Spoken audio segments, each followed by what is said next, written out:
Scotland is bracing itself for further flooding amid claims residents in the borders are already cut off following Storm Dennis. A total of 22 flood alerts and warnings remained in place across the country on Tuesday night, with Tayside the worst affected area. The Scottish Environmental Protection Agency said further showers on already saturated ground would keep river and loch levels high, bringing the continued risk of flooding.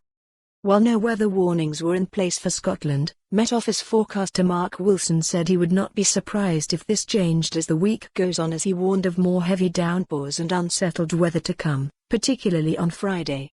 Over the weekend, parts of the borders experienced flooding as Storm Dennis hit the UK, with close to 300 households in the area being advised to evacuate and several roads shut off.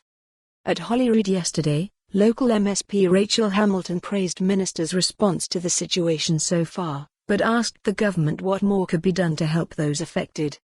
The First Minister paid a visit to Newcastleton, the worst-hit area, on Monday, and Rural Affairs Minister Marie Gougeon did the same yesterday.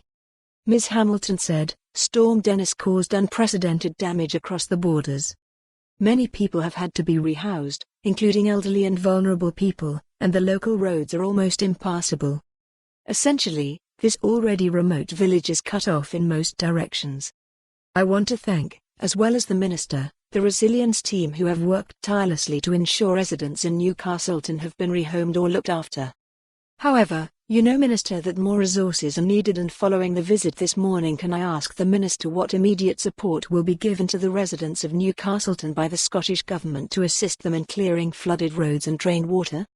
In response, Ms. Gougeon said there had been immediate action to ensure temporary accommodation for those who needed it, with Ms. Hamilton saying around 70 homes in Newcastleton were flooded, and the number expected to increase. Ms. Gougeon added, "That was really what I got from the meeting with residents today, that sense of isolation.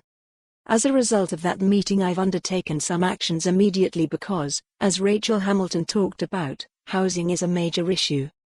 I know that's being looked into, but it's also something that I'm raising with the Housing Minister so we can see how we can ensure everyone gets the accommodation they need."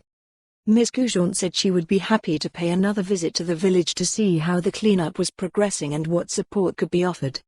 Mark Becker, Duty Flood Manager of SEPA, said, "Showers forecast for Wednesday will be falling on already saturated ground, so for more on this story, visit the news article link.